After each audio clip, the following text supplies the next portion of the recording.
तरह साथियों, मैं रमन कुमार एक बार फिर और प्रोग्राम है खबरसार नाल मेरे ਹਨ ਦੇਸ਼ਰਾਜ ਕਾਲੀ ਹੋਣੀ।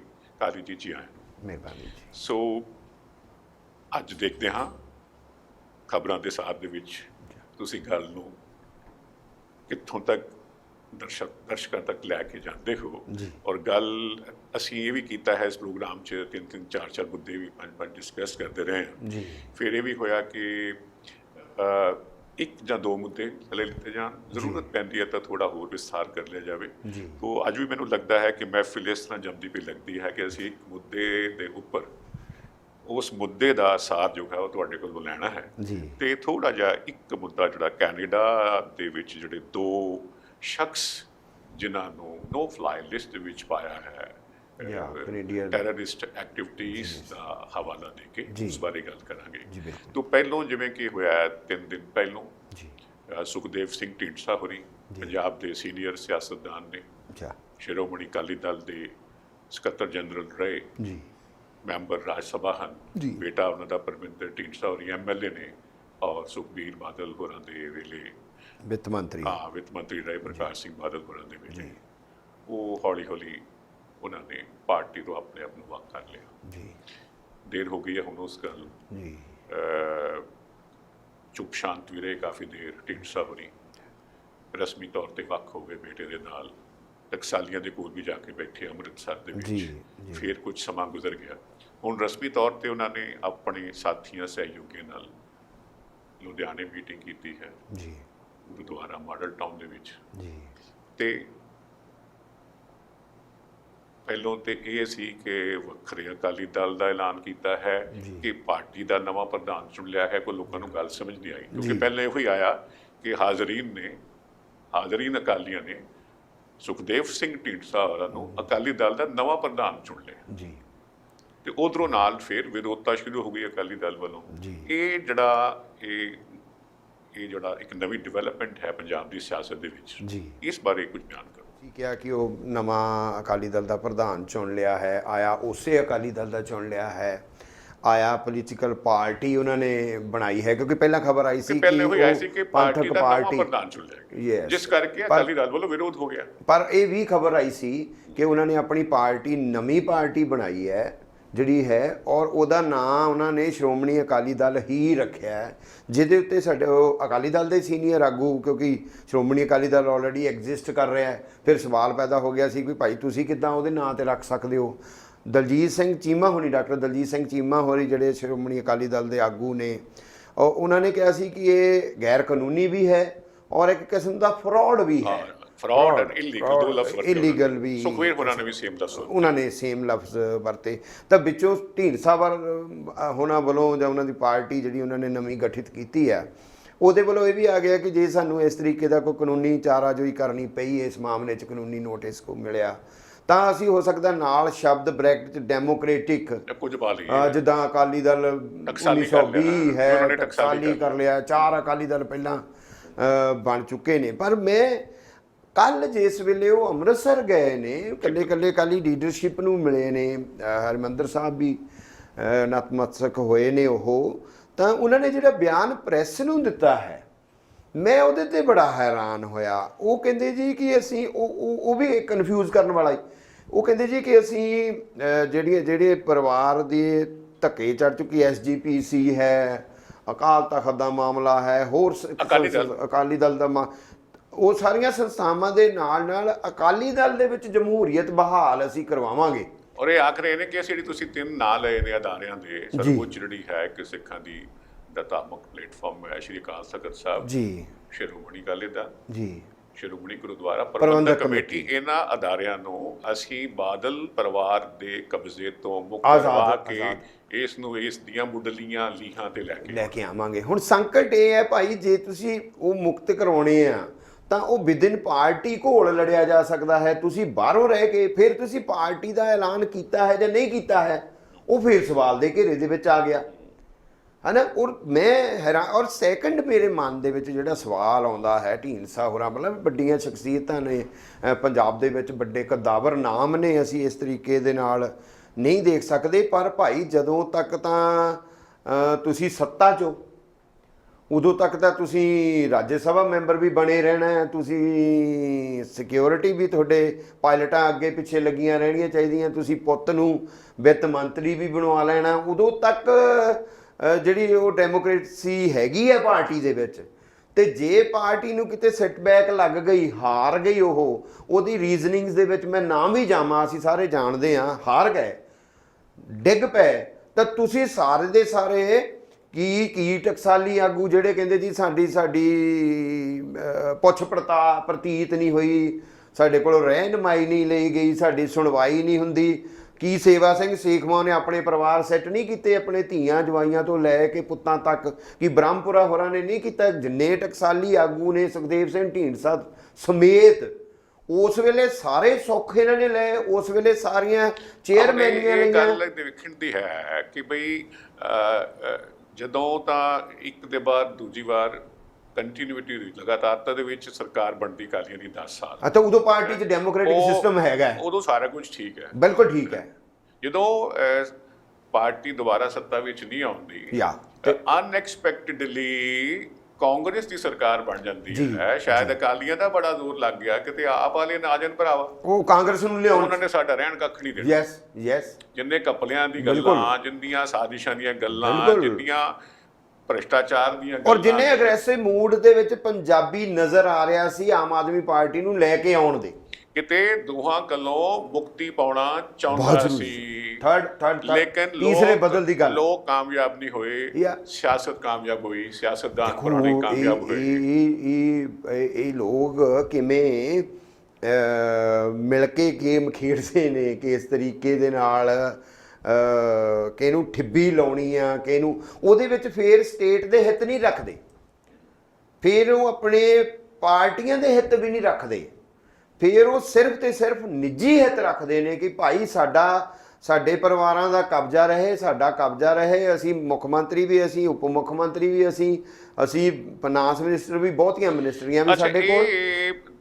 ਇਲਜ਼ਾਮ ਹੈ ਢੀਂਡਸਾ ਹੋਰਾਂ ਤੇ ਕਿ ਉਹ ਅਕਾਲੀਆਂ ਦਾ ਇਲਜ਼ਾਮ ਹੈ ਜੀ, ਇਹ ਕਾਂਗਰਸ ਦੀ ਸ਼ਹਿ ਤੇ ਸਾਰਾ ਕੁਝ ਹੋ ਰਿਹਾ। ਕੀ ਆਖਣਾ ਹੈ? ਦੂਜੀ ਗੱਲ ਮੈਂ ਬਾਤ ਕਰਦਾ ਯਾ ਪਤਾ ਨਹੀਂ ਹੁਣ ਕਾਂਗਰਸੀਆਂ ਦੀ ਸ਼ਹਿ ਤੇ ਹੈ ਜਾਂ ਸ਼ਹਿ ਕਿਹਦੀ ਹੈ, ਜਾਂ ਉਹਨਾਂ ਨੇ ਇਹ ਸਟੈਪ ਜਿਹੜਾ ਚੱਕਿਆ, ਜਿਹੜਾ ਕਨਫਿਊਜ਼ਡ ਸਟੈਪ ਹੈ, ਜਿਹੜਾ ਜਿਵੇਂ ਉਹਨਾਂ ਨੇ ਬਹੁਤ ਸਾਰੀਆਂ ਪਾਰਟੀਆਂ ਨੂੰ ਨਾਲ ਲੈ ਕੇ ਚੱਲਾਂਗੇ, ਤੀਜੇ ਬਦਲ ਦੀ ਗੱਲ ਵੀ ਨਾਲੋਂ ਨਾਲ ਕਰੀ ਜਾਂਦੇ ਨੇ, ਸ਼੍ਰੋਮਣੀ ਅਕਾਲੀ ਦਲ ਦੇ ਵਿੱਚ ਸੁਧਾਰ ਦੀ ਵੀ ਗੱਲ ਕਰੀ ਜਾਂਦੇ ਨੇ। ਤਾਂ ਅਕਾਲੀਆਂ ਦਾ ਇਲਜ਼ਾਮ ਲਾਉਣਾ ਜਿਹੜਾ ਹੈ ਕਿ ਉਹ ਕਾਂਗਰਸ ਦੀ ਸ਼ਹਿ ਤੇ ਇਹ ਕਰ ਰਹੇ ਨੇ, ਜਾਂ ਤਾਂ ਹੋਵੇ ਕਿ ਉਹਨਾਂ ਦੇ ਆਉਣ ਨਾਲ ਕੋਈ ਖੋਰਾ ਲੱਗ ਰਿਹਾ ਹੋਵੇ ਅਕਾਲੀ ਦਲ ਨੂੰ ਬਹੁਤ ਵੱਡਾ। ਅਕਾਲੀ ਦਲ ਤਾਂ ਪਹਿਲਾਂ ਹੀ ਆਪਣੀ ਇੰਟਰਨਲ ਪੋਲਿਟਿਕਸ ਦੇ ਵਿੱਚ ਇੰਨਾ ਬੁਰੀ ਤਰ੍ਹਾਂ ਦੇ ਨਾਲ ਫਸ ਚੁੱਕਾ ਆ, ਪਰਿਵਾਰਵਾਦ ਦੇ ਵਿੱਚ ਇੰਨੀ ਬੁਰੀ ਤਰ੍ਹਾਂ ਦੇ ਨਾਲ ਫਸ ਚੁੱਕਾ ਹੈ। ਜਿਹੜੇ ਅਕਾਲੀ ਦੋਸ਼ ਵੀ ਲਾਉਂਦੇ ਨੇ ਉਹ ਕਿਵੇਂ ਦੱਬੀ ਜ਼ਬਾਨ ਦੇ ਵਿੱਚ ਕਿਤੇ ਨਾ ਕਿਤੇ ਬੀਜੇਪੀ ਵਾਲੇ ਪਰਿਵਾਰਵਾਦ ਦੀ ਗੱਲ ਕਰਨ ਜੀ ਕਾਫੀ ਹੱਦ ਤੱਕ ਗੱਲ ਸਮਝ ਆਉਂਦੀ ਹੈ, ਲੇਕਿਨ ਇਹ ਅਕਾਲੀ ਔਰ ਇਹ ਸੁਖਬੀਰ ਬਾਦਲ ਔਰ ਬਾਦਲ ਹੁਰੀ ਸਭ ਲੋਕ ਇਹ ਜਦੋਂ ਗਾਂਧੀ ਪਰਿਵਾਰ ਦਿੱਲੀ ਵਾਲੇ ਗਾਂਧੀ ਪਰਿਵਾਰ ਦੇ ਖਿਲਾਫ ਜਦੋਂ ਪਰਿਵਾਰਵਾਦ ਦੀਆਂ ਗੱਲਾਂ ਕਰਦੇ ਫਿਰ ਗੱਲ ਸਮਝ ਨਹੀਂ ਆਉਂਦੀ। ਦੇਖੋ ਸਾਡੇ ਇੱਕ ਸ਼ਾਇਰ ਨੇ ਸਤੀਸ਼ ਗੁਲਾਟੀ ਉਹਨਾਂ ਦਾ ਨਾਂ ਹੈ, ਬਹੁਤ ਸੰਸੀਅਰ ਸ਼ਾਇਰ ਨੇ, ਅੱਛੇ। ਉਹਨਾਂ ਦਾ ਇੱਕ ਸ਼ੇਰ, ਇੱਕ ਗਜ਼ਲ ਹੈ ਇੱਕ ਕਿ ਪਿਓ ਪੁੱਤਰ ਨੂੰਹ ਧੀ ਜਵਾਈ ਤੇ ਕੁੜਮਾਂ ਦਾ ਕੁਣਬਾ, ਸਾਰੇ ਮਿਲ ਕੇ ਚੱਕੀ ਫਿਰਦੇ ਇੱਕ ਸੂਬੇ ਦਾ ਭਾਰ। ਕਿੰਨਾ ਭਾਰ ਹੈ ਜੀ, ਦੇਖੋ ਤੁਸੀਂ ਉਹ ਚੱਕਿਆ ਕਿੰਨਾ ਨੇ ਹੋਇਆ। Reality is this. ਜਦੋਂ ਇਹ ਗੱਲ ਨਹੀਂ ਸਮਝ ਸਕਦੇ ਵੋਟਰ ਜਮਾਤ ਕਿ ਦੇਖੋ ਘਰ 4 ਜੀਆਂ ਨੇ ਸਾਰੀ ਸਟੇਟ ਦਾ ਭਾਰ ਚੱਕਿਆ ਹੋਇਆ, ਕਿੰਨਾ ਬੋਝ ਹੈ ਤੁਹਾਡੇ ਕਰਕੇ, ਪੰਜਾਬ ਕਰਕੇ, ਪੰਜਾਬੀਆਂ ਕਰਕੇ। ਹੋ ਗਿਆ ਜਿਹੜੀ ਗੱਲ ਕਰਦੇ ਆ ਵੀ ਕਾਂਗਰਸ ਦਾ ਹੈ, ਮਤਲਬ ਇਲਜ਼ਾਮ ਅਕਾਲੀਆਂ ਦਾ ਵੀ ਕਾਂਗਰਸ ਦੀ ਸ਼ਹਿ ਤੇ ਹੋ ਰਿਹਾ ਜੀ। ਦੂਜਾ ਇਲਜ਼ਾਮ ਇਹ ਹੈ ਕਿ ਬੀਜੇਪੀ ਦੀ ਗੇਮ ਖੇਡ ਰਹੇ ਨੇ ਦੀ ਸ਼ਹਿ ਤੇ ਹੋ ਰਿਹਾ। ਮਤਲਬ ਇਹਦਾ ਇੱਕ ਹੋਰ ਵੀ ਹੈ, ਉਹਨਾਂ ਨੂੰ ਸਿੱਖ ਵੋਟ ਚਾਹੀਦਾ ਹੈ, ਇਹਨਾਂ ਨੂੰ ਹਿੰਦੂ ਵੋਟ ਚਾਹੀਦਾ ਹੈ। ਉਹਨਾਂ ਨੇ ਇੱਥੋਂ ਤੱਕ ਵੀ ਕਹਿਤਾ ਬ੍ਰਹਮਪੁਰਾ ਹੋਰਾਂ ਨੇ ਕਿ ਢੀਂਡਸਾ ਸਾਹਿਬ ਨੂੰ ਤਾਂ ਮੈਂ ਆਖਿਆ ਸੀ ਯਾਰ ਆ ਜਾਓ ਤੇ ਪਾਰਟੀ ਸਾਂਭ ਲਓ, ਮੈਨੂੰ ਨੇ ਤੇ ਸੇਖਵਾ ਨੇ ਵੀ ਮੇਰੀ ਪਿੱਠ ਤੇ ਹੀ ਮਾਰਿਆ, ਇਹ ਉਹਨਾਂ ਨੇ ਨਾਲ ਜਾ ਕੇ ਬਹਿ ਗਿਆ। ਤੇ ਜਿਹੜਾ ਢੀਂਡਸਾ ਸਾਹਿਬ ਦਾ ਖੁਆਬ ਜਿਹੜਾ ਹੈ ਨਾ, ਉਹ ਪਰਮਿੰਦਰ ਢੀਂਡਸਾ ਨੂੰ ਮੁੱਖ ਮੰਤਰੀ ਵਜੋਂ ਕਿਤੇ ਵੇਖਦੇ ਨੇ ਹੁਣ ਵਾਲੇ। ਇਹ ਗੱਲ ਮੈਂ ਨਹੀਂ ਕਹਿ ਰਿਹਾ, ਬ੍ਰਹਮਪੁਰਾ ਨਹੀਂ ਕਹਿ ਰਿਹਾ, ਮੈਂ ਇਕੱਲਾ ਇਹ ਨਹੀਂ ਕਹਿ ਰਿਹਾ। ਆਪਾਂ ਜੇ ਪਹਿਲਾਂ ਵੀ ਡਿਸਕਸ ਕਰ ਰਹੇ ਸੀਗੇ ਪ੍ਰੋਗਰਾਮ ਤੋਂ ਪਹਿਲਾਂ ਕਿ ਮੈਨੂੰ ਤਾਂ ਐਂ ਲੱਗਦਾ ਜਿਵੇਂ ਪੰਜਾਬ ਦੇ ਵਿੱਚ ਵੈਸੇ ਤਾਂ ਅਪੋਲੀਟੀਕਲਾਈਜ਼ਡ ਦੌਰ ਚੱਲ ਰਿਹਾ ਹੈ, ਪੋਲੀਟੀਕਲ ਹੋਣ ਨਹੀਂ ਦਿੱਤਾ ਜਾ ਰਿਹਾ ਲੋਕਾਂ ਨੂੰ। ਵਿਦਿਆਰਥੀ ਯੂਨੀਅਨਾਂ ਦੀਆਂ ਚੋਣਾਂ ਨਹੀਂ ਹੋਣ ਦਿੱਤੀਆਂ ਜਾ ਰਹੀਆਂ, ਕੋਈ ਤੁਹਾਨੂੰ ਲਹਿਰ ਨਜ਼ਰ ਨਹੀਂ ਆ ਰਹੀ। ਲੋਕਡਾਊਨ ਦੇ ਤਹਿਤ ਹੀ ਲੋਕਾਂ ਨੂੰ ਇੰਨਾ ਇਕੱਲਿਆਂ ਕਰ ਦਿੱਤਾ ਹੈ, ਸਾਰੇ ਦਾ ਸਾਰਾ ਸੀਨ ਕਿਤੇ। ਫਿਰ ਇਸ ਗੱਲ ਦੇ ਉੱਤੇ ਆਪਾਂ ਡਿਟੇਲ 'ਚ ਗੱਲ ਕਰ ਸਕਦੇ ਹਾਂ। ਪਿਛਲੇ 2 ਦਹਾਕਿਆਂ ਤੋਂ ਕੋਈ ਪੋਲੀਟੀਕਲ ਸਰਗਰਮੀ, ਜਿਹਨੂੰ ਸਿਧਾਂਤਿਕ ਪੋਲੀਟੀਕਲ ਸਰਗਰਮੀ ਕਹਾਂਗੇ ਆਪਾਂ, ਉਹ ਨਜ਼ਰ ਹੀ ਨਹੀਂ ਆ ਰਹੀ। ਹੁਣ ਸੈਕੰਡ ਇਹਨਾਂ ਟਕਸਾਲੀਆਂ ਦਾ, ਮੈਂ ਢੀਂਡਸਾ ਹੋਰਾਂ ਨੂੰ ਵੀ ਟਕਸਾਲੀਆਂ 'ਚ ਹੀ ਪਾ ਲਵਾਂ, ਤਾਂ ਤੁਸੀਂ ਇੱਕ ਪਾਸੇ ਤਾਂ ਕਹਿ ਰਹੇ ਹੋ ਕਿ ਅਸੀਂ ਤੀਜਾ ਬਦਲ ਦਿਆਂਗੇ, ਜਾਂ ਅਸੀਂ ਅਕਾਲੀ ਦਲ ਨੂੰ ਦੱਸਾਂਗੇ, ਜਾਂ ਅਕਾਲੀ ਦਲ ਨੂੰ ਖੋਰੇ ਲੱਗਣ ਦੀਆਂ ਗੱਲਾਂ ਦੀ ਜੇ ਗੱਲ ਕਰੀਏ ਤਾਂ ਟਕਸਾਲੀ ਆਪਸ ਵਿੱਚ ਪਹਿਲਾਂ ਢੀਂਡਸਾ ਸਾਹਿਬ ਪਰੇ ਬੈਠੇ ਰਹੇ, ਟਕਸਾਲੀਆਂ ਕੋਲ ਨਹੀਂ ਗਏ। ਹੁਣ ਆਣ ਕੇ ਉਹ ਬ੍ਰਹਮਪੁਰਾ ਹੋਰੀ ਪਰੇ ਬਹਿ ਗਏ ਨੇ ਤੇ ਸੇਖਵਾਂ ਹੋਰੀ ਇਹਨਾਂ ਦੇ ਨਾਲ ਰਲ ਗਏ ਨੇ। ਬ੍ਰਹਮਪੁਰਾ ਨੇ ਉਹਨਾਂ ਦੇ ਛੁਰਾ ਘੋਪਣ ਵਾਲੀ ਗੱਲ ਕੀਤੀ ਹੈ ਤੇ ਸੇਖਵਾਂ ਨਾਲ ਹੀ ਕੱਲ ਬਿਆਨ ਦੇ ਗਏ ਕਿ ਇਹ ਤਾਂ ਹੋਇਆ ਹੀ ਸਾਰਾ ਕੁਝ ਬ੍ਰਹਮਪੁਰਾ ਕਰਕੇ। ਬ੍ਰਹਮਪੁਰਾ ਹੋਰੀ ਹਾਂ ਕਹਿੰਦੇ ਵੀ ਕਿਨਾਂ ਦਾ ਉਹਨਾਂ ਦੀ ਜ਼ਿੱਦ ਸੀ, ਪਰ ਗੱਲ ਇਹ ਕਿ ਉਮਰ ਦਰਾਜ਼ ਨੇ, ਵੱਡੀ ਉਮਰ ਦੇ ਨੇ, ਸਿਹਤ ਠੀਕ ਨਹੀਂ ਹੈ। ਉਹ ਕਹਿੰਦੇ ਜੀ ਰਤਨ ਸਿੰਘ ਅਜਨਾਲਾ ਹੋਰੀ ਘਰੇ ਬੈਠੇ ਨੇ ਕਿਉਂਕਿ ਪੁੱਤ ਉਹਨਾਂ ਦਾ ਫਿਰ ਅਕਾਲੀਆਂ 'ਚ ਸ਼ਾਮਲ ਹੋ ਗਿਆ, ਉਧਰ ਚਲੇ ਗਿਆ। ਸ਼ੇਖਵਾੜਾ ਨੂੰ ਲੱਗਿਆ ਕਿ ਟਕਸਾਲੀਆਂ ਨਾਲ ਰਹਿਣਾ ਕੱਖ ਨਹੀਂ, ਮੇਰਾ ਕੁਝ ਰਹਿ ਜਾਏ ਫਿਰ ਮੈਂ ਇੱਧਰ ਆ ਜਾਣਾ। ਔਰ ਲੱਗਣ ਤਾਂ ਮੈਨੂੰ ਇਹ ਡਿਆ ਆ ਜੇ ਕਿਤੇ ਸੀਨ ਮਾੜਾ ਜਿਹਾ ਅਕਾਲੀ ਦਲ ਦੇ ਉੱਪਰ ਉੱਠਣ ਵਰਗਾ ਹੋ ਗਿਆ ਤੇ ਸਕੋਪ ਸਾਰਾ ਹੀ ਢੀਂਡਸਾ ਹੋਰਾਂ ਨੇ, ਪਰਮਿੰਦਰ ਢੀਂਡਸਾ ਹੋਰਾਂ ਨੇ ਰੱਖਿਆ ਹੋਇਆ ਆ ਉਹਨਾਂ ਦਾ ਅਕਾਲੀ ਦਲ ਦੇ ਵਿੱਚ ਵਾਪਸੀ ਦਾ। ਕਿਹਨਾਂ ਨੇ? ਸੁਖਦੇਵ ਸਿੰਘ ਢੀਂਡਸਾ ਹੋਰਾਂ ਨੇ ਅਕਾਲੀ ਦਲ ਦੇ ਵਿੱਚ ਵਾਪਸੀ ਦਾ। ਕਿਉਂਕਿ ਜਦੋਂ ਉਹ ਅਕਾਲੀ ਦਲ ਦੇ ਵਿੱਚ ਡੈਮੋਕ੍ਰੈਟਿਕ ਸੈਟਅਪ ਦੀਆਂ ਗੱਲਾਂ ਕਰਦੇ ਨੇ ਤੇ ਇਹਦਾ ਮਤਲਬ ਕਿਤੇ ਨਾ ਕਿਤੇ ਉਧਰ ਨੂੰ ਝਾਕ ਵੀ ਤਾਂ ਹੈ ਨਾ। ਸੈਕੰਡ ਉਹਨਾਂ ਦੇ ਪਿੱਠ ਪਿੱਛੇ ਕਿੰਨੇ ਕੁ ਪੰਜਾਬੀ ਖੜੇ ਹੋਣਗੇ, ਕਿੰਨੇ ਕੁ ਅਕਾਲੀ ਖੜੇ ਹੋਣਗੇ, ਕਿੰਨੇ ਕੁ ਟਕਸਾਲੀ ਜਿਹੜੇ ਉਹਨਾਂ ਨੇ ਨਾਲ ਰਲਾ ਲਏ ਨੇ, ਇਹ ਵੀ ਤਾਂ ਸੀਨ ਦੇਖੇਗਾ ਨਾ। ਕਿ ਹਾਲਾਤ ਇਸ ਤਰ੍ਹਾਂ ਦੇ ਇਹੋ ਜਿਹੀ ਟਿੱਪਣੀ ਘੱਟ ਹੋਈ ਹੈ ਜਿਹੜੀ ਤੁਸੀਂ ਕਰਦੇ ਪਏ ਹੋ, ਅੱਛੀ ਗੱਲ ਹੈ, ਇਹਨੂੰ ਕੋਖਣਾ ਬਣਦਾ ਹੈ। ਇਹਦਾ ਇਹ ਹੋ ਗਿਆ ਕਿ ਇੱਕ ਤਾਂ ਅਕਾਲੀ ਦਲ ਨੂੰ ਆਉਣ ਵਾਲੇ ਸਮੇਂ ਦੇ ਵਿੱਚ ਕਿਤੇ ਜ਼ਰੂਰਤ ਮਹਿਸੂਸ ਹੋ ਸਕਦੀ ਹੈ ਕਿ ਭਾਈ ਇਕੱਲਿਆਂ ਤੇ ਅਸੀਂ ਹੋਰ ਬਹੁਤ ਕਮਜ਼ੋਰ ਪੈ ਜਾਵਾਂਗੇ। ਬਿਲਕੁਲ ਕਿਤੇ ਇਹਨਾਂ ਨੂੰ ਵੀ ਲੱਗ ਸਕਦਾ ਹੈ ਕਿ ਜੋ ਅੰਦਰਲੀਆਂ ਗੱਲਾਂ ਰਹੀਆਂ ਹੋਣਗੀਆਂ, ਜੇ ਉਹਨਾਂ ਦਾ ਨਿਵਾਰਨ ਕੋ ਹੁੰਦਾ ਹੈ ਸੁੱਖ ਦਾ, ਸ਼ਿਕਾਇਤਾਂ ਦਾ, ਤੇ ਕਿਤੇ ਉਹ ਹਾਲਾਤ ਅਜਿਹੇ ਵੀ ਬਣ ਸਕਦੇ ਨੇ। ਇੱਕ ਪਹਿਲੂ ਹੈੜਾ ਤੁਸੀਂ ਉਜਾਗਰ ਕੀਤਾ ਹੈ ਆਪਣੇ ਸੋਚ ਦੇ ਹਿਸਾਬ ਨਾਲ। ਬਿਲਕੁਲ ਇਸ ਤੋਂ ਹਟ ਕੇ ਜੇ ਅਸੀਂ ਗੱਲ ਕਰੀਏ, ਜਿੱਦਾਂ ਤੁਸੀਂ ਤੀਜੇ ਬਦਲ ਦੀ ਗੱਲ ਕੀਤੀ ਹੈ, ਤੀਜੇ ਬਦਲ ਦਾ ਸਕੋਪ ਪਿਛਲੀਆਂ ਚੋਣਾਂ ਤੋਂ ਪਹਿਲਾਂ ਆਮ ਆਦਮੀ ਪਾਰਟੀ ਦੇ ਜ਼ਰੀਏ ਪੰਜਾਬ ਨੂੰ ਲੱਗ ਰਿਹਾ ਸੀ। ਬਿਲਕੁਲ ਹੁਣ ਉਹ ਗੱਲ ਨਹੀਂ ਹੈ, ਬਿਲਕੁਲ ਨਹੀਂ ਰਹੀ। ਆਮ ਆਦਮੀ ਪਾਰਟੀ ਦੀ ਜੋ ਗੱਲ ਨਹੀਂ ਹੈ, ਬਿਲਕੁਲ ਇਹ ਜਿਹੜੇ ਸਾਰੇ ਲੋਕ ਨੇ ਜੀ, ਇਹ ਜਿਹੜੀਆਂ ਸਾਰੀਆਂ ਅਣਖਾਂ ਨੇ ਜੀ, ਇਹ ਕੋਈ ਤੀਜਾ ਬਦਲ ਬਣ ਸਕਦੀਆਂ ਨੇ।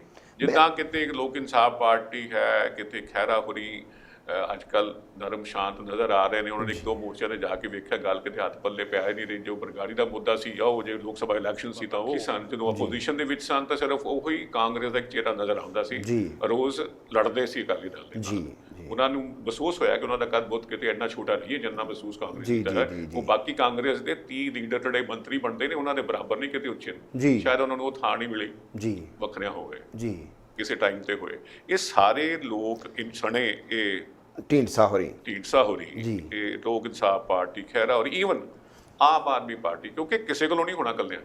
ਦੇਖੋ ਹੋ ਸਕਦਾ ਕੋਈ ਲੱਗਦਾ ਹੋਵੇ ਜੋ ਅੱਜ ਤੱਕ ਦਾ 17 ਦੀਆਂ ਚੋਣਾਂ ਤੋਂ ਬਾਅਦ ਤੱਕ ਦਾ ਜੇ ਪੰਜਾਬ ਦਾ ਪੋਲੀਟੀਕਲ ਸੀਨ ਦੇਖਣਾ ਹੋਵੇ, ਜਿਸ ਤਰੀਕੇ ਦੇ ਨਾਲ ਆਮ ਆਦਮੀ ਪਾਰਟੀ ਨੂੰ ਖੋਰਾ ਲੱਗਾ, ਮੈਂ ਬਾਰ-ਬਾਰ ਮੇਰਾ ਇੱਕ ਆਪਣਾ ਮੰਨਣਾ ਹੈ ਕਿ ਆਮ ਆਦਮੀ ਪਾਰਟੀ ਕਿਉਂਕਿ ਕਿਸੇ ਇੱਕ ਲੰਬੀ ਲਹਿਰ ਚੋਂ ਕੋਈ ਸਮਾਜਿਕ ਲਹਿਰ ਪੈਦਾ ਹੋਈ ਹੋਵੇ, ਕੋਈ ਆਰਥਿਕ ਲੜਾਈਆਂ ਦੀ ਲਹਿਰ ਪੈਦਾ ਹੋਈ ਹੋਵੇ, ਉਹਦੇ ਚੋਂ ਇੱਕ ਪਾਣੀ ਦੇ ਉਬਾਲ ਵਾਂਗ ਲੋਕਾਂ ਦਾ ਉਬਾਲ ਸੀ ਇਹਨਾਂ ਸੱਤਾਧਾਰੀ ਪਾਰਟੀਆਂ ਦੇ ਖਿਲਾਫ, 2 ਧਿਰਾਂ ਦੇ ਖਿਲਾਫ ਜਿਹੜੀਆਂ ਲਗਾਤਾਰ ਕਦੇ ਤੂੰ ਉੱਤਰ ਕਾਟੋ ਮੈਂ ਚੜ੍ਹਦੀ ਵਾਲੀ ਸਥਿਤੀ ਬਣੀ ਹੋਈ ਸੀ।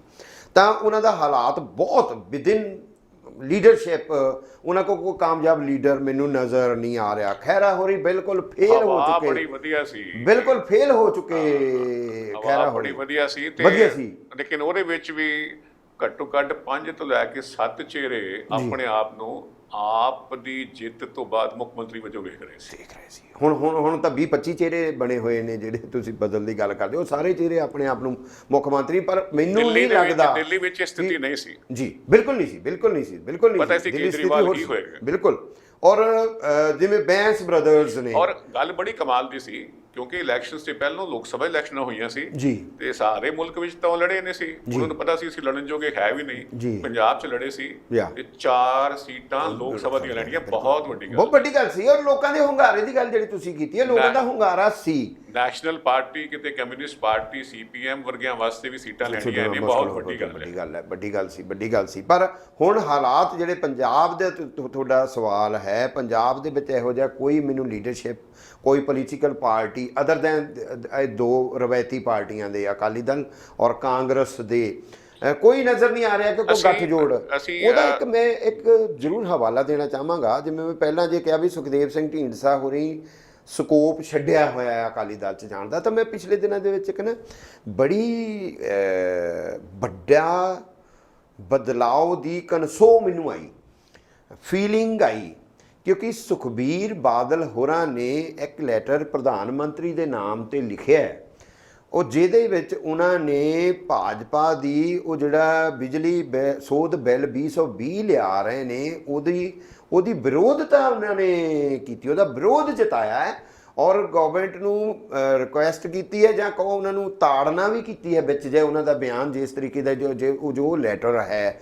ਤਾਂ ਮੈਨੂੰ ਲੱਗਦਾ ਕਿ ਕਿਉਂਕਿ ਜਿਹੜੇ ਖੁੱਲੀ ਮੰਡੀ ਆਰਡੀਨੈਂਸ ਪਾਸ ਕੀਤੇ 3 ਸਰਕਾਰ ਨੇ, ਅਸੀਂ ਬਹੁਤ ਵਾਰ ਡਿਸਕਸ ਕੀਤਾ, ਸੁਖਬੀਰ ਬਾਦਲ ਜਿਹੜਾ ਉਹ ਆਰਡੀਨੈਂਸਾਂ ਦੇ ਖਿਲਾਫ ਜਾਂ ਪੱਖ 'ਚ ਤਾਂ ਨਹੀਂ ਬੋਲਿਆ, ਪਰ ਮਿਨੀਮਮ ਸਪੋਰਟ ਪ੍ਰਾਈਸ ਮਿਲੇਗੀ, ਇਹ ਰੌਲਾ ਜ਼ਰੂਰ ਪਾਉਂਦਾ ਰਿਹਾ। ਉਹ ਤਾਂ ਹੁਣ ਬੜੀ ਕਲੀਅਰ ਗੱਲ ਹੈ ਕਿ ਉਹਨਾਂ ਨੇ ਆਰਡੀਨੈਂਸਾਂ ਦੇ ਪੱਖ ਵਿੱਚ ਰੱਜ ਕੇ ਗੱਲਾਂ ਕੀਤੀਆਂ ਨੇ ਪਰ ਇੱਕਦਮ ਐਮਐਸਪੀ ਕਿਤੇ ਜਾਣ ਵਾਲਾ ਨਹੀਂ ਹੈ ਜੀ। ਹਾਲਾਂਕਿ ਜੇ ਮੈਂ ਖੇਤੀ ਅਰਥ ਸ਼ਾਸਤਰੀ, ਜਿਹੜੇ ਖੇਤੀ ਮਾਹਿਰ ਨੇ ਅਰਥ ਸ਼ਾਸਤਰੀ, ਖੇਤੀ ਦੇ ਉਹ ਸਾਰੀ ਮੰਡੀ ਦੇ ਔਰ ਖੇਤੀ ਜਿਣਸਾਂ ਦੇ ਖਰੀਦ ਫਰੋਖਤ ਦੇ, ਜੇ ਮੈਂ ਉਹਨਾਂ ਦਾ ਗੱਲ ਕਰਦਾ ਤਾਂ ਉਹਨਾਂ ਆਰਡੀਨੈਂਸਾਂ ਦੇ ਵਿੱਚ ਮਿਨੀਮਮ ਸਪੋਰਟ ਪ੍ਰਾਈਸ ਨਾਂ ਦਾ ਕੋਈ ਲੈਣਾ ਦੇਣਾ ਹੀ ਹੈ ਨਹੀਂਗਾ, ਕਿਉਂਕਿ ਕੋਈ ਕਾਨੂੰਨ ਨਹੀਂ ਹੈ, ਕੋਈ ਨੀਤੀ ਨਹੀਂ ਹੈ, ਇਸ ਕਰਕੇ ਉੱਤੇ ਕੋਈ ਗੱਲ ਹੋਣੀ ਨਹੀਂ। ਪਰ ਮੈਂ ਕਹਿਣਾ ਚਾਹੁੰਦਾ, ਕੱਲ ਪ੍ਰਧਾਨ ਮੰਤਰੀ ਹੋਰੀ ਆਪਣੇ ਗੁਜਰਾਤ ਦੇ ਪ੍ਰਾਈਵੇਟ ਸੰਗਠਨਾਂ ਨੂੰ ਸੰਬੋਧਨ ਕਰ ਰਹੇ ਸਨ ਜੀ, ਉਹਦੇ ਵਿੱਚ ਉਹਨਾਂ ਨੇ ਆਖਿਆ ਹੈ ਕਿ ਜਦੋਂ ਇਹ ਕਰੋਨਾ ਮਹਾਮਾਰੀ ਦੀ ਵੰਗਾਰ ਦਰਪੇਸ਼ ਹੈ ਜੀ, ਔਰ ਜਿਸ ਤਰ੍ਹਾਂ ਅਸੀਂ ਪੈਕੇਜ ਤੋਂ ਹਟ ਕੇ ਜਿਹੜਾ ਅਸੀਂ ਖਾਸ ਤੌਰ ਤੇ 1 ਲੱਖ ਕਰੋੜ ਰੁਪਏ ਦੀ ਇਨਵੈਸਟਮੈਂਟ ਨੂੰ 20 ਲੱਖ ਦੇ ਪੈਕੇਜ ਵਿੱਚੋਂ ਹੀ ਜੀ ਖੇਤੀਬਾੜੀ ਸੈਕਟਰ ਦੀ ਡਿਵੈਲਪਮੈਂਟ ਵਾਸਤੇ ਰੱਖਿਆ ਹੈ ਜੀ, ਤਾਂ ਇਹ ਇੱਕ ਤਾਂ ਉਹਨਾਂ ਨੇ ਇਹ ਆਖਿਆ ਕਿ ਵੈਸੇ ਹੀ ਸਾਰਿਆਂ ਨੂੰ ਵਿਦੇਸ਼ੀਆਂ ਨੂੰ ਭਾਈ, ਕਿਉਂਕਿ 20 ਮੁਲਕਾਂ ਦੀ ਇੰਡੀਆ ਵੀ ਹੋ ਰਿਹਾ ਕਿ ਬਈ ਇੱਥੇ ਜਿਹੋ ਜਿਹਾ ਮੌਕਾ ਇੰਡੀਆ ਤੁਹਾਨੂੰ ਦੇ ਰਿਹਾ, ਕਿਸੇ ਹੋਰ ਥਾਂ ਤੇ ਇਸ ਵੇਲੇ ਕੋਈ ਦੇਣ ਦੇ ਸਮਰੱਥ ਹੈ ਨਹੀਂ, ਕਾਬਲ ਵੀ ਹੈ ਨਹੀਂ, ਮੌਕਾ ਵੀ ਹੈ ਨਹੀਂ ਜੀ। ਤੇ ਫਿਰ ਨਾਲ ਉਹਨਾਂ ਨੇ ਖੇਤੀਬਾੜੀ ਸੈਕਟਰ ਦੀ ਗੱਲ ਕਰਦੇ ਵੀ ਇਹ ਆਖਿਆ ਕਿ ਜਿਸ ਤਰ੍ਹਾਂ ਅਸੀਂ ਇਸ ਕੰਮ ਵਾਸਤੇ, ਇਸ ਦਿਸ਼ਾ ਵਾਸਤੇ ਮੰਡੀ ਖੋਲੀ ਹੈ, ਉਹ ਲੌਜਿਸਟਿਕਸ ਵਾਸਤੇ, ਹੋਰ ਕੰਮਾਂ ਵਾਸਤੇ ਖੇਤੀਬਾੜੀ ਸੈਕਟਰ ਨੂੰ ਲੈ ਕੇ ਬਾਹਰਲੀਆਂ ਕੰਪਨੀਆਂ ਵਾਸਤੇ ਬਹੁਤ ਵੱਡਾ ਮੌਕਾ ਹੈ। ਮੈਂ ਗੱਲ ਕਹਿਣੀ ਚਾਹੁੰਦਾ, ਸਰਕਾਰ ਬੜੀ ਕਲੀਅਰ ਹੈ, ਜੋ ਆਰਡੀਨੈਂਸ ਲੈ ਕੇ ਆਈ ਹੈ ਇਹਨੇ ਕਾਨੂੰਨ ਬਣਨਾ, ਬਿਲਕੁਲ ਬਣੇਗਾ। ਮੈਂ ਇਹ ਨਹੀਂ ਕਹਿ ਰਿਹਾ ਕਿ ਕਾਨੂੰਨ ਬਣੇਗਾ ਨਹੀਂ। ਹੁਣ ਗੱਲ ਪੰਜਾਬ ਦੀ ਆ ਗਈ ਕਿ ਪੰਜਾਬ ਦੀ ਸਿਆਸਤ, ਪੰਜਾਬ ਦੀ ਸਿਆਸੀ ਪਾਰਟੀ ਇਸ ਨਵੇਂ ਕਾਨੂੰਨ ਦੇ ਹੱਕ ਵਿੱਚ ਭੁਗਤ ਕੇ ਆਪਣੀ ਹੋਂਦ ਕਾਇਮ ਰੱਖ ਸਕਦੀ ਪੰਜਾਬ ਦੇ ਵਿੱਚ। ਮੈਂ ਇਹੀ ਕਹਿ ਰਿਹਾ ਸੀਗਾ ਕਿ ਉਹ ਆਰਡੀਨੈਂਸਾਂ ਦੇ ਹੱਕ 'ਚ ਭੁਗਤੀ, ਮਿਨੀਮਮ ਸਪੋਰਟ ਪ੍ਰਾਈਸ ਦੀ ਗੱਲ ਕਰਕੇ ਭੁਗਤੀ ਜਾਂ ਕਿਸੇ ਤਰੀਕੇ ਕਰਕੇ ਭੁਗਤੀ ਸ਼੍ਰੋਮਣੀ ਅਕਾਲੀ ਦਲ, ਪਰ ਜੇ ਬਿਜਲੀ ਸੋਧ ਬਿੱਲ ਦੇ ਖਿਲਾਫ ਸੁਖਬੀਰ ਬਾਦਲ ਦਾ ਇਸ ਭੁਗਤਣ ਤੋਂ ਬਾਅਦ ਲੈਟਰ ਜਾਂਦਾ ਹੈ ਪ੍ਰਧਾਨ ਮੰਤਰੀ ਨੂੰ, ਤਾਂ ਅਸੀਂ ਇਹ ਕਨਸੋ ਮੈਨੂੰ ਮਿਲਦੀ ਆ ਕਿ ਹੋ ਸਕਦਾ ਆਉਣ ਵਾਲੇ ਦਿਨਾਂ ਦੇ ਵਿੱਚ ਕਿਤੇ ਨਾ ਕਿਤੇ ਬੀਜੇਪੀ ਨੂੰ ਥੋੜਾ ਜਿਹਾ ਜਵਾਬ ਦੇਣ ਦੇ, ਕਿਉਂਕਿ ਪੰਜਾਬ ਦੇ ਵਿੱਚ ਜਦੋਂ ਤੁਸੀਂ ਇਹੋ ਜਿਹਾ ਲੈਵਲ ਤੇ ਤੁਹਾਡਾ ਤਾਂ ਬਚਣਾ ਹੀ ਕੱਖ ਨਹੀਂ ਹੈ। ਸੋ ਪੰਜਾਬ ਦੇ ਵਿੱਚ ਆਪਣੇ ਆਪ ਨੂੰ ਬਚਾਉਣ ਲਈ ਅਕਾਲੀ ਦਲ ਕੁਝ ਐਸੇ ਸਟੈਪ ਵੀ ਚੱਕ ਸਕਦਾ ਜਿਹਦੇ ਤੇ ਉਹ ਬੈਕਫੁੱਟ ਤੇ ਆ ਜਾਵੇ ਸੈਂਟਰ ਦੀਆਂ ਇਹਨਾਂ ਸਾਰੀਆਂ ਪਾਲਿਸੀਜ਼ ਤੋਂ, ਕਿਉਂਕਿ ਚੋਣਾਂ ਆਉਣ ਵਾਲੀਆਂ, ਪੰਜਾਬ ਦੇ ਸਾਹਮਣੇ ਤੁਹਾਨੂੰ ਸਵਾਲ ਹੋਣੇ ਆ, ਤੁਹਾਨੂੰ ਜਵਾਬ ਦੇਣੇ ਪੈਣੇ ਆ, ਔਰ ਜੇ ਤੁਸੀਂ ਪਿੱਛੇ ਨੂੰ 1 ਸਟੈਪ 2-3 ਸਟੈਪ ਵੀ ਪਿੱਛੇ ਨੂੰ ਆ ਜਾਂਦੇ ਆ ਤਾਂ ਮੈਨੂੰ ਲੱਗਦਾ ਅਕਾਲੀ ਦਲ ਬਚਾਉਣ 'ਚ ਕਿਤੇ ਸੁਖਬੀਰ ਬਾਦਲ ਕਿਉਂਕਿ ਅਸੀਂ ਹੁਣ ਢੀਂਡਸਾ ਹੋਰਾਂ ਦੀ ਗੱਲ ਕੀਤੀ, ਵਿੱਚ ਟਕਸਾਲੀ ਆ ਗਏ, ਕੌਣ ਆ ਗਏ, ਕਿੰਨੇ ਕੁ ਰੈਲੇਵੈਂਟ ਹੋਣਗੇ, ਵਕਤ ਨੇ ਦੱਸ ਦੇਣਾ, ਬੜਾ ਛੇਤੀ ਦੱਸ ਦੇਣਾ। ਅਸੀਂ ਇਸੇ ਪ੍ਰੋਗਰਾਮ 'ਚ ਇੱਥੇ ਜਾਂ ਹੋਰ ਕਿਸੇ ਮਹਿਫਿਲ ਦੇ ਵਿੱਚ ਜਾਂ ਹੋਰ ਪਲੇਟਫਾਰਮ ਤੇ ਗੱਲ ਕਰਦੇ ਆ ਰਹੇ ਸੀ 6 ਮਹੀਨੇ ਸਾਲ ਪਹਿਲੋਂ ਕਿਤੇ, ਕਿ ਪੰਜਾਬ ਦੇ ਵਿੱਚ ਬੀਜੇਪੀ ਤੇ ਅਕਾਲੀ ਦਲ ਦਾ ਕੰਪੀਟੀਸ਼ਨ ਔਰ ਇਹਨਾਂ ਦਾ ਗੱਠਜੋੜ ਕੀ ਬਣਿਆ ਰਹਿ ਸਕਦਾ ਕਿ ਟੁੱਟ ਸਕਦਾ ਹੈ। ਬਿਲਕੁਲ। ਉਹਨਾਂ ਨੂੰ ਹਿੰਦੂ ਵੋਟ ਚਾਹੀਦਾ, ਉਹਨਾਂ ਨੂੰ ਸਿੱਖ ਵੋਟ ਬਿਲਕੁਲ, ਚਾਹੀਦਾ ਹੈ। ਬਿਲਕੁਲ। ਬੀਜੇਪੀ ਉਹਨਾਂ ਛੋਟਾ ਪਾਰਟਨਰ ਪੰਜਾਬ ਦੇ ਵਿੱਚ ਬਣ ਕੇ ਨਹੀਂ ਰਹਿਣਾ ਚਾਹੁੰਦੀ ਜੋ ਸਮੁੱਚੇ ਦੇਸ਼ ਵਿੱਚ ਉਹਨਾਂ ਦੀ ਸਥਿਤੀ ਹੈ। ਬਿਲਕੁਲ। ਲੇਕਿਨ ਉਹ ਗੱਲ ਹੁਣ ਅਸੀਂ ਬੀਤੇ ਥੋੜੇ ਸਮੇਂ ਤੋਂ ਨਹੀਂ ਕਰ ਪਾ ਰਹੇ, ਬਿਲਕੁਲ। ਔਰ ਅੱਜ ਵੀ ਨਹੀਂ ਕਰਨੀ ਹੈ ਕਿਉਂਕਿ ਟਾਈਮ ਨਹੀਂ ਹੈ, ਕਿਉਂਕਿ ਆਖਰੀ ਟੌਪਿਕ ਵੱਲ ਵਧਣਾ ਹੈ, ਕਿਉਂਕਿ ਇਸ ਟੌਪਿਕ ਨੇ ਸਾਰਾ ਸਮਾਂ ਲੈ ਲਿਆ ਹੈ। ਜੀ। ਅਸੀਂ ਗੱਲ ਕਰਨੀ ਹੈ ਜਿਹੜੀ ਦੋ ਕੈਨੇਡੀਅਨ ਸਿੱਖ ਜਿਹੜੇ ਉੱਥੋਂ ਦੀ ਸਰਕਾਰ ਨੇ ਨੋ ਫਲਾਈ ਲਿਸਟ ਵਿੱਚ ਪਾ ਦਿੱਤੇ ਨੇ, ਔਰ ਉਹਨਾਂ ਦਾ ਨਾਂ ਹੈ ਜੀ ਭਗਤ ਸਿੰਘ ਬਰਾੜ ਤੇ ਪਰਵਕਾਰ ਸਿੰਘ ਦੁਲਾਈ ਜੀ। ਇਹ ਉਹਨਾਂ ਦੇ ਉੱਪਰ ਸਰਕਾਰ ਦੇ ਸਰਕਾਰੀ ਏਜੰਸੀਆਂ ਦੇ, ਜਿਹਦੇ ਵਿੱਚ ਉੱਥੋਂ ਦੀ ਪੁਲਿਸ ਹੈ, ਉੱਥੋਂ ਦੀ ਇੰਟੈਲੀਜੈਂਸ ਏਜੰਸੀਜ਼ ਨੇ, ਕੈਨੇਡਾ ਹੈ ਉਹ ਏਜੰਸੀ ਹੈ, ਉਹ ਉਹਨਾਂ ਦੇ ਹਵਾਲੇ ਦੇ ਨਾਲ ਬੜੇ ਸੀਰੀਅਸ ਗੰਭੀਰ ਇਲਜ਼ਾਮ ਲੱਗੇ ਨੇ। ਉਹ ਇਲਜ਼ਾਮ ਕੀ ਨੇ ਇਸ ਬਾਰੇ ਦੱਸੋ, ਔਰ ਥੋੜਾ ਜਿਹਾ ਸੰਖੇਪ ਵਿੱਚ ਹੀ ਮੁਕਾਣਾ ਹੈ, ਕੋਈ ਹੋਰ ਪਹਿਲੂ ਕਿਹੜਾ ਹੋਏਗਾ ਨਾਲ ਟੱਚ ਕਰ ਲਾਂਗੇ। ਇਹ ਵੱਡੀ ਗੱਲ ਜਿਹੜੀ ਹੈ ਉਹ ਰਿਵਰਸ ਵਾਲੀ ਹੈ ਕਿ ਇਹ ਮਾਮਲਾ ਕਿਸੇ ਕੋਰਟ 'ਚ ਨਹੀਂ ਗਿਆ ਹੈ, ਕਿਸੇ ਤਰੀਕੇ ਦਾ ਇਹਦਾ ਕੋਈ ਜਾਂਚ ਵਾਲੀ ਗੱਲ ਵੀ ਨਹੀਂ ਹੈ ਅਜੇ, ਪਰ ਕੇਸ ਨਹੀਂ ਲਗਾਇਆ ਗਿਆ ਕੋਈ ਕੇਸ ਨਹੀਂ ਲਗਾਇਆ ਗਿਆ ਹੈ। ਪਰੰਤੂ ਜਦੋਂ ਇਹ ਰਿਪੋਰਟ ਸਰਕਾਰ ਕੋਲ ਉਹਨਾਂ ਦੀਆਂ ਇਹ 3 ਏਜੰਸੀਆਂ ਸੌਂਪਦੀਆਂ ਨੇ ਤਾਂ ਉਹ ਇਸ ਕੜੀ ਨੂੰ ਭਗਤ ਸਿੰਘ ਬਰਾੜ ਹੋਰਾਂ ਦੇ ਕਿਵੇਂ ਉਹ ਪਾਕਿਸਤਾਨ 2015 'ਚ ਜਾਂਦੇ ਨੇ, 2018 'ਚ ਜਾਂਦੇ ਨੇ, ਲਖਬੀਰ ਸਿੰਘ ਰੋਡੇ ਦੇ ਉਹ ਪੁੱਤਰ ਨੇ ਜਿਹੜੇ ਪਾਕਿਸਤਾਨ 'ਚ ਰਹਿ ਰਹੇ ਨੇ, ਔਰ ਉਹ ਗਾਂ ਰੋਡੇ ਸਾਹਿਬ ਜਿਹੜੇ ਨੇ ਉਹ ਜਰਨੈਲ ਸਿੰਘ ਭਿੰਡਰਾਂਵਾਲੇ ਦੇ ਭਤੀਜੇ ਲੱਗ ਰਹੇ ਨੇ, ਜਾਨੀ ਜਰਨੈਲ ਸਿੰਘ ਭਿੰਡਰਾਂਵਾਲੇ ਦੇ ਪੋਤੇ ਹੋ ਗਏ ਭਗਤ ਸਿੰਘ ਬਰਾੜ ਹੋਰੀ। ਇਹ ਆਪਣੇ ਪਿਤਾ ਸ਼੍ਰੀ ਨੂੰ ਮਿਲਣ ਜਾਂਦੇ ਨੇ, ਉੱਥੇ ਗੁਰਦੁਆਰਿਆਂ ਤੋਂ ਪੈਸੇ ਇਕੱਠੇ ਕਰਦੇ ਨੇ। ਲਖਬੀਰ ਸਿੰਘ ਰੋਡੇ ਭਤੀਜੇ ਨੇ ਭਿੰਡਰਾਂਵਾਲਿਆਂ ਦੇ, ਉਹ ਸਾਰੀ ਕੜੀ ਉਹ ਜਿਹੜੇ ਇਲਜ਼ਾਮ ਨੇ ਉਹ ਬੜੇ ਗੰਭੀਰ ਨੇ, ਬਹੁਤ ਗੰਭੀਰ ਇਲਜ਼ਾਮ ਉਹਨਾਂ ਨੇ ਲਾਏ ਨੇ। ਗੁਰਦੁਆਰਿਆਂ ਤੋਂ ਪੈਸੇ ਇਕੱਠੇ ਕਰਨੇ ਨੇ, ਕਿਵੇਂ ਹਥਿਆਰ ਸਪਲਾਈ ਕਰਨੀ ਆ ਇੰਡੀਆ ਦੇ ਵਿੱਚ, ਟੈਰਰਿਜ਼ਮ ਐਕਟੀਵਿਟੀਜ਼ ਕਿਸ ਤਰੀਕੇ ਦੇ ਨਾਲ ਕਰਨੀਆਂ, ਅੱਤਵਾਦ ਕਿਵੇਂ ਫੈਲਾਉਣਾ ਆ, ਅਟੈਕ ਕਿਵੇਂ ਕਰਨੇ ਆ, ਪੈਸੇ ਦਾ ਲੈਣ ਦੇਣ ਕਿਵੇਂ ਕਰਨਾ, ਉਹ ਸਾਰਾ ਉਹਨਾਂ ਰਿਪੋਰਟਾਂ ਦੇ ਵਿੱਚ ਉਹਨਾਂ 3 ਏਜੰਸੀਆਂ ਨੇ ਜਿਹੜਾ ਹੈ ਉਹ ਹਿੰਦੁਸਤਾਨ ਟਾਈਮ ਦੇ ਵਿੱਚ ਅੱਜ ਖਬਰ ਲੱਗੀ ਹੋਈ ਸੀ, ਬੜੀ ਡਿਟੇਲਡ ਖਬਰ ਸੀਗੀ, ਕੈਨੇਡੀਅਨ ਗਲੋਬਲ ਨਿਊਜ਼ ਦਾ ਹਵਾਲਾ ਹੈ ਉਹਦੇ ਹਵਾਲੇ ਦੇ ਨਾਲ ਉਹਨਾਂ ਨੇ ਉਹ ਏਜੰਸੀ ਦੇ ਹਵਾਲੇ ਦੇ ਨਾਲ ਦਿੱਤਾ ਹੋਇਆ ਸੀਗਾ। ਔਰ ਹਾਲਾਂਕਿ ਉਹਨਾਂ ਦੇ ਵਕੀਲਾਂ ਨੇ ਇਹ ਕੇਸ ਦਾਇਰ ਕੀਤਾ ਕਿ ਇਹ ਨਜਾਇਜ਼ ਹੈ, ਸਾਡੇ ਉੱਤੇ ਇਲਜ਼ਾਮ ਜਿਹੜੇ ਬਿਲਕੁਲ ਠੀਕ ਨੇ। ਜਿਵੇਂ ਆਪ ਜੀ ਨੇ ਜ਼ਿਕਰ ਕੀਤਾ ਹੈ ਕਿ ਨਾ ਤੇ ਉਹਨਾਂ ਦੇ ਖਿਲਾਫ ਕੋਈ ਆਪਣਾ ਕੇਸ ਅਜੇ ਪ੍ਰੂਫ ਹੋਇਆ, ਨਾ ਹੀ ਕੋਈ ਕੇਸ ਫਾਈਲ ਕੀਤਾ ਗਿਆ। ਇਹ ਜਿਹੜੀ ਗੱਲ ਹੈ, ਜਿਹੜੇ ਜਿੰਨੇ ਇਲਜ਼ਾਮਾਤ ਨੇ ਮੋਸਟ ਪ੍ਰੋਬੇਬਲੀ ਜਿਹੜੀ ਨੋ ਫਲਾਈ ਦਾ ਜਿਹੜਾ ਉੱਤੇ ਬੈਨ ਲੱਗਿਆ ਹੈ ਫਲਾਈ ਨਾ ਕਰਨ ਦਾ, ਉਹਦੀ ਜਸਟੀਫਿਕੇਸ਼ਨ ਚੋਂ ਰਿਪੋਰਟਿੰਗ ਜਿਹੜੀ ਸਬਮਿਸ਼ਨ ਸਾਰੀਆਂ ਹਨ ਉਹਦੇ ਸਾਰੇ ਇਲਜ਼ਾਮਾਤ ਲਗਾਏ ਗਏ। ਬਿਲਕੁਲ। ਔਰ ਜੇ ਉਹ ਲਗਾਏ ਗਏ ਨੇ, ਇਹਦਾ ਮਤਲਬ ਹੈ ਕਿ ਉਹਨਾਂ ਨੇ ਆਪਣੇ ਕੋਲ ਬੜੇ ਪੁਖਤਾ ਸਬੂਤ ਇਕੱਠੇ ਕਰ ਲਏ ਨੇ ਕਿ ਬਈ ਕੈਨੇਡਾ ਦੀ ਜ਼ਮੀਨ ਦੇ ਉੱਪਰ ਅਸੀਂ ਕਿਤੇ ਅਜਿਹੀਆਂ ਕਾਰਵਾਈਆਂ ਨੂੰ ਪ੍ਰਵਾਨ ਨਹੀਂ ਕਰ ਸਕਦੇ ਭਾਰਤ ਦੇ ਖਿਲਾਫ। ਦੇਖੋ ਉਹਨਾਂ ਨੇ ਇਹ ਗੱਲ ਫਿਲਹਾਲ ਭਾਵੇਂ ਨੋ ਫਲਾਈ ਦਾ ਬੈਨ ਲਾਇਆ, ਪਰੰਤੂ ਉਹਨਾਂ ਦੇ ਆਫੀਸਰ ਦਾ ਮੈਂ ਬਿਆਨ ਪੜ੍ਹ ਰਿਹਾ ਸੀਗਾ, ਉਹ ਕਹਿੰਦੇ ਕਿ ਦੇਸ਼ ਦੇ ਖਿਲਾਫ ਅੱਤਵਾਦੀ ਸਰਗਰਮੀਆਂ ਨੂੰ ਥਾਂ ਅਸੀਂ ਨਹੀਂ ਦੇ ਸਕਦੇ, ਬਹੁਤ ਹੀ ਖਤਰਨਾਕ ਹੈ। ਔਰ ਨਾਲ ਹੀ ਜੇ ਇਹਨਾਂ ਲੋਕਾਂ ਦੇ ਥਰੂ ISI ਕੰਮ ਕਰ ਰਹੀ ਹੋਵੇ, ਉਹਦੇ ਨਾਲ ਮਿਲ ਕੇ ਕੀਤਾ ਜਾ ਰਿਹਾ ਹੋਵੇ, ਪਾਕਿਸਤਾਨ ਦੀ ਧਰਤੀ ਨਾਲ, ਪਾਕਿਸਤਾਨ ਦੀ ਖੁਫੀਆ ਏਜੰਸੀ ਜਿਹੜੀ ਹੈ, ਯੈਸ, ਤਾਂ ਉਹ ਕਹਿੰਦੇ ਹੋਰ ਜ਼ਿਆਦਾ ਖਤਰਨਾਕ ਔਰ ਗੰਭੀਰ ਹੈ ਮਾਮਲਾ ਜਿਹੜਾ। ਸੋ ਇਸ ਕੇਸ ਸਭ ਤੋਂ ਕਮਾਲ ਦੀ ਗੱਲ ਹੈ ਜੀ ਕਿ ਇਹ ਕੇਸ ਜਿਹੜਾ ਹੈ ਸਾਹਮਣੇ ਆਇਆ ਹੈ ਕੈਨੇਡੀਅਨ ਸਰਕਾਰ ਵੱਲੋਂ ਨਹੀਂ ਆਇਆ, ਕਿਉਂਕਿ ਇਹ ਦੋਹੇ ਜਿਹੜੇ ਪ੍ਰਭਾਵਿਤ ਮਹਿਸੂਸ ਕਰ ਰਹੇ ਨੇ, ਦੋਹੇ ਸ਼ਖਸ ਜਿਹੜੇ ਭਗਤ ਸਿੰਘ ਬਰਾੜ ਹੋਣੀ ਤੇ ਪਰਵਕਾਰ ਸਿੰਘ ਹੋਣੀ, ਇਹ ਅਦਾਲਤ 'ਚ ਗਏ ਨੇ ਤਾਂ ਇਹ ਖਬਰ ਬਾਹਰ ਆਈ ਹੈ ਕਿ ਸਾਡੇ ਤੇ ਜਿਹੜਾ ਹੈ ਬੈਨ ਹੈ ਉਹ ਨਜਾਇਜ਼ ਹੈ, ਸਾਡੇ ਨਾਲ ਨਾਇਨਸਾਫੀ ਹੋਈ ਹੈ। ਇਸ ਬਾਬਤ ਆਉਣ ਵਾਲੇ ਦਿਨਾਂ ਦੇ ਵਿੱਚ ਕਾਫੀ ਕੁਝ ਹੋਰ ਅੱਗੇ ਹੋਣ ਜਾ ਰਿਹਾ ਹੈ ਜ਼ਾਹਰਾ ਤੌਰ ਤੇ, ਜਿਹੋ ਜਿਹੇ ਇਲਜ਼ਾਮ ਲਗਾਏ ਗਏ ਨੇ ਉਹਨਾਂ ਦੇ ਉੱਪਰ।